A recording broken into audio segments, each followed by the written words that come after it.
Hey, my fellow Taino tribesmen, it's your boy Nautilus Renders to the tribe, and welcome to another reaction video. But what should I watch now? I wonder what should I watch. Maybe I'll look at some. No, Green. I just had to steal a document. Water, please. Water pistol. There you go. Okay, that works. Whew, okay. So I stole another one of the Foundation's documents, and he was thinking, want to give it a watch? all right. Nah, but oh yeah. Then what's gonna be? What's gonna be this time? So last time we did Kane. This time, actually, which one was it again? Oh, We did yeah. Kane. Oh, don't tell me we're going to do Abel. Nah. I'm saving Abel for later. But I decided to take the document of a friend of mine in the Foundation, one of the other SCPs, SCP-105, or as she prefers to be called, Iris. Oh, Miss Thompson. Yes.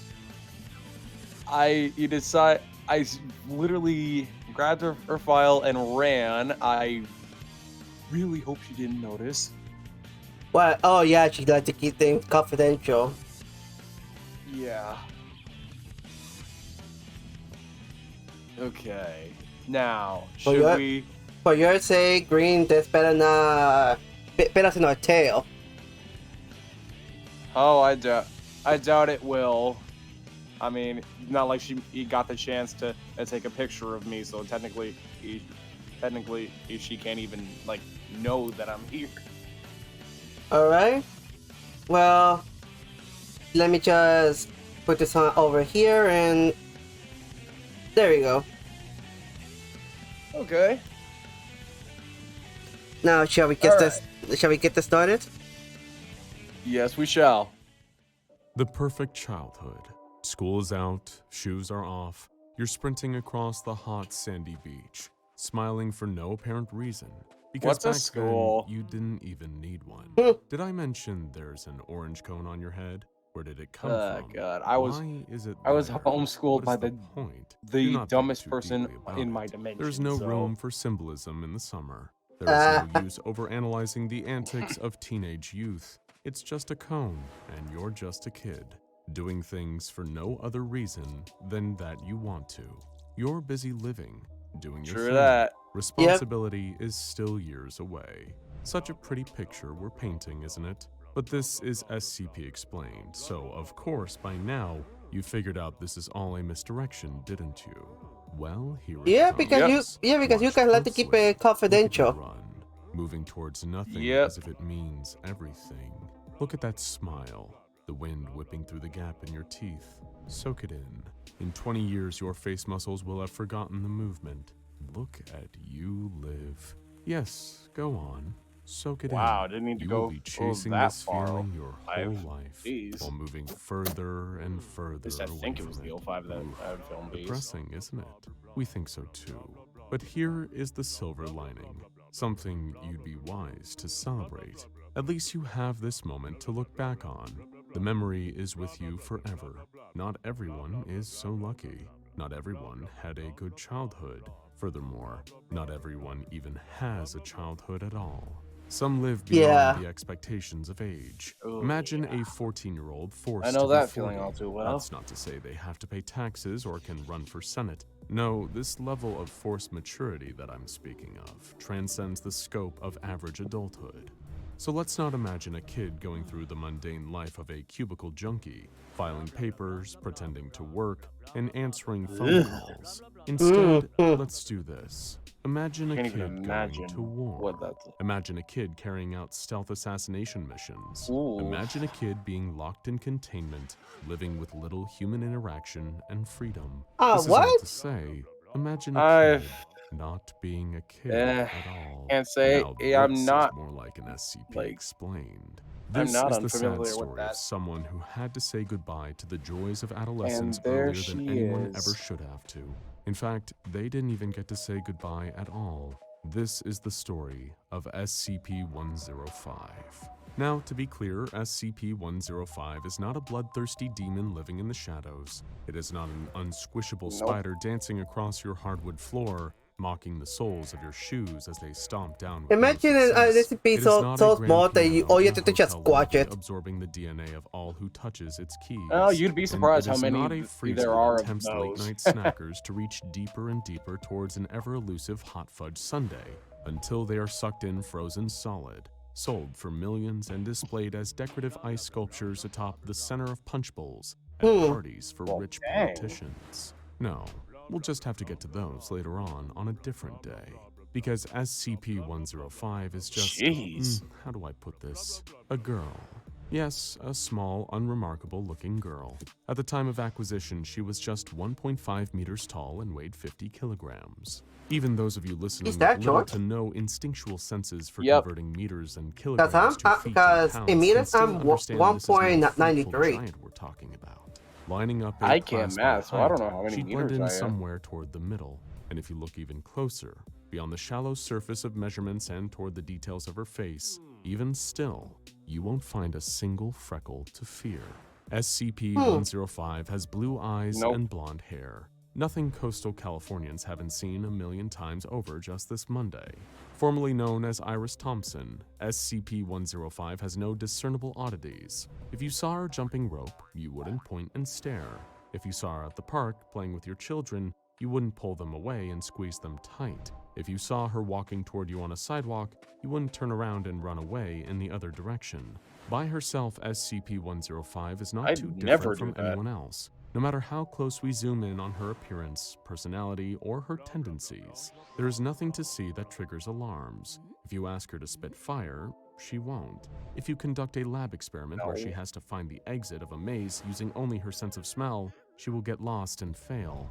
This is all to say, if you look too closely through the microscope at SCP-105, you might miss her anomalous abilities. Instead, you'd be better off taking a step back and just watching her live her life. And that is all that she wanted to do, live her life. Is that so much to ask? The first thing you will notice is that she Knowing isn't these assholes, alone. yeah, Unlike in any it good is a lot to buddy-buddy ask. film, Yeah. her counterpart reveals more to her character. So who is standing by her side? Who is the co-star of this film that pushes our protagonist into the Foundation spotlight? Well, it's no person at all. It's a camera. Her camera. SCP-105-B is a Polaroid 1 Step Express, manufactured in the Polaroid camera. 1982. It does not appear to have any Yep, that's her out-of-the-ordinary physical camera that characteristics she and appears to uses. be, for all intents and purposes, a normal Polaroid camera, operating as expected for all persons aside from SCP-105. When you point it at a subject, they don't get sucked into the lens. The flash can't blind an army of soldiers. When you say cheese, Nope. it doesn't shoot out a brick of cheddar. The camera is nothing more than a That would be camera. really funny, That though. is, Again, until it's cameras in the do blind, hands which is of that's the Iris norm. Thompson. What's more unique than the Yeah. camera itself are the photographs it produces. When SCP-105 holds a photograph taken by SCP-105-B, the picture changes from a still shot to that of a real-time image of the person, location, or object photographed. Regardless of the subject of the photograph, Real-time. the image will convert itself into what appears to be a Emphasis handheld on the live real-time stream of part. whatever was pictured. That's actually pretty Imagine cool. a That's actually pretty photograph of a cool. waterfall. If held by SCP-105, Yeah, her you do power not is just see the image of a amazing, but- waterfall, but you will physically see the if only- water if only falling, the Foundation was just splashing left down her onto the alone. rocks below. It is similar to holding your cell phone and watching a GIF. However, instead of just Yeah. watching, Iris is able to interact with it in a way beyond any technology has ever allowed. SCP-105 is then able to move her arm through and into the photograph and manipulate objects within reach of the original point at which the photograph was first taken. Yes, you heard me right. SCP-105-2 doesn't just offer Iris quick prints of memories, it gives her much more. granting her access to a new dimension. Although this is clearly a unique situation for Iris, it doesn't mean that Iris is the only one affected by this anomaly. When she engages with the photographs, it actually affects the world attached to them. That is to say, there are consequences to her actions. Every photograph she has ever taken is essentially a portal to a world of problems. Witnesses who have been on the other side of the photograph while SCP-105 was manipulating it reported seeing her hand reaching out from an invisible portal and carrying on whatever actions she pleases. Once her arm is inside the photograph, she has the freedom to control the image as she wishes. This ability has obvious benefits for anyone. Imagine being able to carry around with you a photograph of your oven. Then, whenever you get that paranoid feeling that you forgot to turn it off, you can reach into the Polaroid and turn the dial how you please. But the peace of mind is just a small benefit of this power, and it's easy to assume that anyone would be tempted to use their abilities for far more than just controlling at-home kitchen appliances while on vacation. The Foundation specifically concerns itself with bigger, more ambitious uses of anomalous power, and the power in this case wasn't just in the camera. While 105-B helps Iris use her powers most efficiently, she is still able to manipulate objects through photographs taken by other cameras, though not quite as well as when she's using her favorite camera. Noting that 105-B and the photographs taken by said camera have no unusual properties when used by any other person except for SCP-105. It was clear to the Foundation who the greater anomaly in the situation really was. The tool wasn't of their interest, but rather the person wielding it. But how did this all come to their attention? Is the Foundation really investigating the life of a girl playing with a camera in her bedroom? Well, some moments are just too big to be bound by privacy.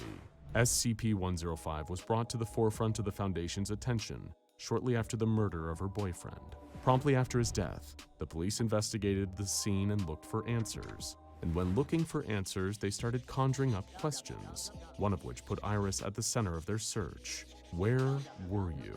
Her response wasn't so straightforward. She wasn't there, but then she was. The police pressed further, not understanding. SCP-105 explained that she was at home, but once she learned of his death, she hurried over to him.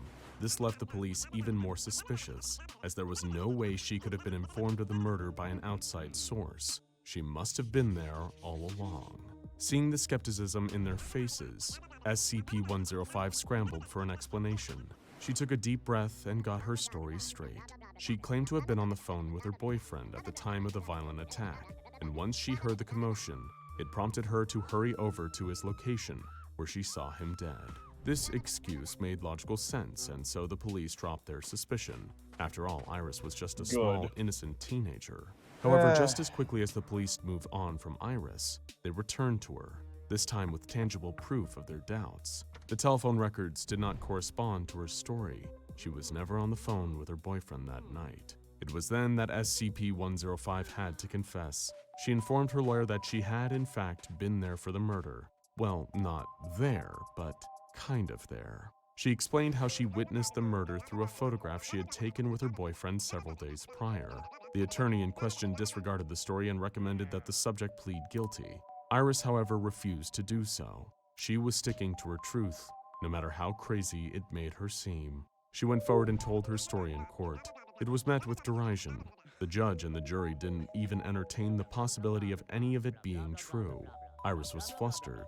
She was a young teenage girl fighting for her freedom, her only weapon being the truth. But the room wasn't participating in her reality. They dismissed her as crazy. And so when Iris offered to demonstrate her ability, it was the last straw. The judge wouldn't allow Iris to waste any more of anyone's time. She was sentenced to a psychiatric ward. Iris was determined to get out of there. She knew she didn't belong. Luckily, someone else knew, too, that she didn't belong. And because of this, in a matter of days, she was out of there. But home wasn't where she was heading. No, it wasn't Mom and Dad picking her up from the psychiatric ward, but rather the Foundation. It was the Foundation. Out, stealing her for themselves and bringing her to Site 17, really? There at Site 17, they would send her to 17. Mission, which started with trying to convince SCP-105 that they were on her side. They began by retrieving SCP-105-B from SCP-105's home, and replacing it with an identical model, only then to give it to her under the lie that it was the original.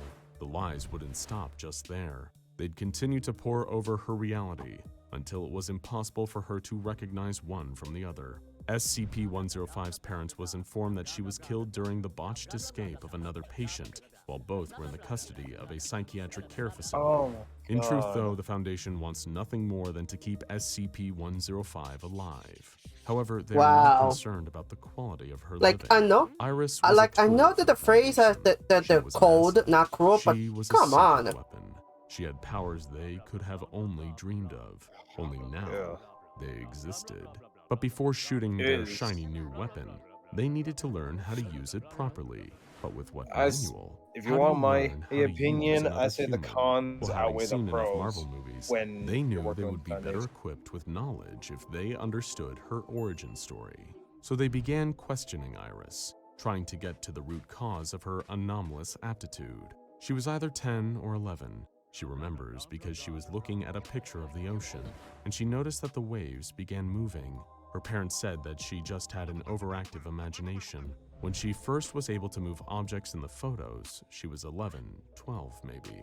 Her family took a trip to the Grand Canyon. She looked through the photo album after they got home, and she brushed her hand up against one by accident. When she did, she pushed a rock over the edge, falling into the canyon.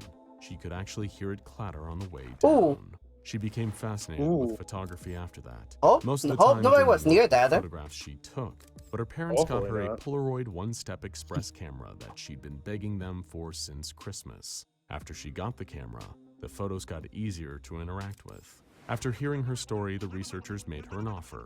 She'd be allowed certain freedoms if she agreed to use her powers to do them a few favors. She could, at least in some capacity, act her age, socialize, and do things a girl her grade would normally do. But in exchange, she had to first do things that nobody any age should ever have to do.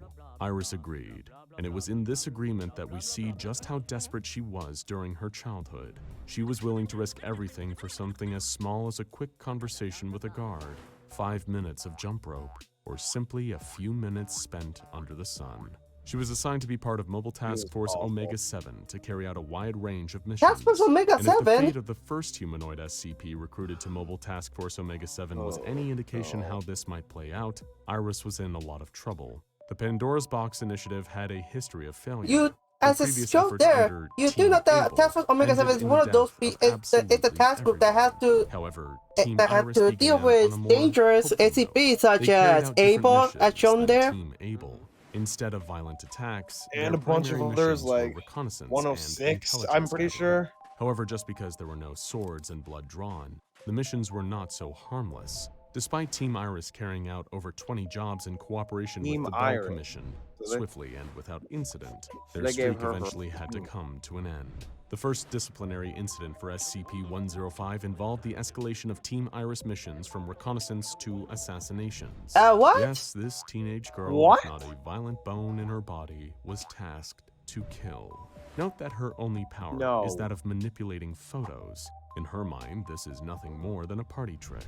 It was a gift she was born with, and she was always aware that it was unique. Okay, that's cute. Never did she expect it to be a curse. That is cute. She liked being able to straighten books and photographs of libraries. At least that's helpful. To read into photos and hug her teddy bear that she no longer has. She liked being able to help, heal, and embrace history, not alter it. SCP-105 violently opposed the use of her abilities to carry out assassinations. They wanted her to murder people, and like any girl of her nature would, she resisted, but they kept pressing. While some teenage girls are pressured by parents to play sports they don't particularly care for, this one was pressured to kill.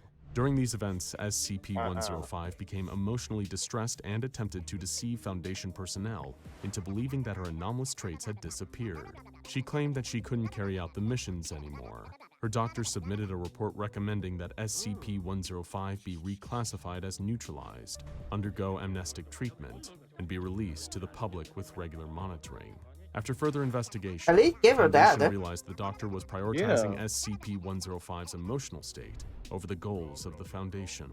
They had built a friendship. He was the one telling her to pretend not to have powers anymore. This was all found out. Thus, his recommendation to release Iris was Oh. denied. With nothing to lose at that point, the doctor even helped Iris try to escape the Foundation's custody, but this failed. She was captured, and the doctor was promptly discharged. At that point, Iris had to start over again to regain the trust of the Foundation. In yet another compromise, she re-demonstrated her anomalous abilities in exchange for the restoration of limited privileges. Nothing more than occasionally being allowed to jump rope, getting a lollipop every Thursday, and being informed of the What is recent she, a trends child? on TikTok. And so this is where we know her to be, continuously making sacrifices in exchange for tiny teaspoons of teenage life. All the while she is growing older and older, unfulfilled by the years she passes. And so while it is easy to look back on our childhood with lust and longing, at least it was there, and is still there now,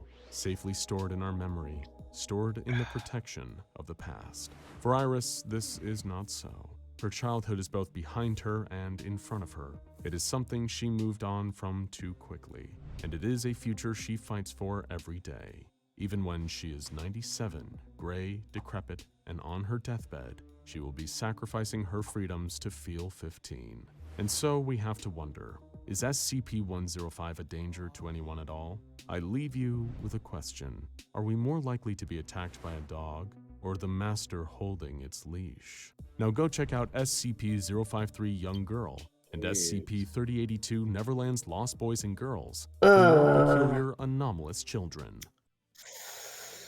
I swear this Foundation. Yeah, this is why they don't want me to leak these files, because they don't want to show the truth of their cruelty. And they like to go by the phrase, they're cold but not cruel. What in the actual blue hell? What in the ever-loving hell?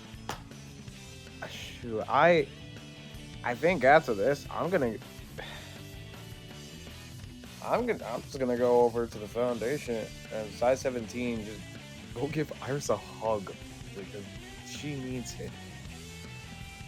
Yeah. Just and they want and I just joined them as well. They quote unquote want at my help whenever you're not around. Yeah, they unlike most, I am gonna let you run off a lie, so This is gonna sound offensive, but these guys, what they're doing, they're making the global occult coalition look like saints. yeah, that's saying a lot considering what the GOC is like. Mm-hmm. I'm just gonna say this. I feel bad for that chair. Agreed. After what the GOC did. But yeah, again, the SCP said that they're cold, not cruel. But this shows more cruelty rather than coldness. Yeah, you know, that's more cruelty. Ow! What the hell? What? What? God damn. Wait, I think she... Oh no. Ow. Okay. She got a picture of me. Damn it. She got... I think Iris has found out that I got a hold of her documents and is literally slapping me through using her powers. And now you're getting pulled, and now you get your tail pulled. Oh, okay. Oh, okay, Iris, I'm sorry. I'm so sorry. I won't do it again. And I know you can hear me. Don't. It's funny how you're laughing when you're trying to explain yourself. Yeah, and I... Oh, no. Well, looks like I'm gonna have to help Grima out of a pickle. I'm just going to I'm just going to chop this tail off. Yeah. Ow. Well, looks like I'm gonna have to grow a new. Okay, now she's trying to tickle me. Okay, that's just funny. At this point, she's just playing with you. Yeah, she's just messing with me now. Huh? Okay. I think we better stop it here because. Okay, I guess this means that she forgives you. Alright, well, as Greed is gonna it's being tickled to death by Iris. I hope you guys enjoyed this. And make sure to leave a like and subscribe and turn on notification for more content in the future. And I will see you guys in the next SCP archive video. Wait, bye. Okay.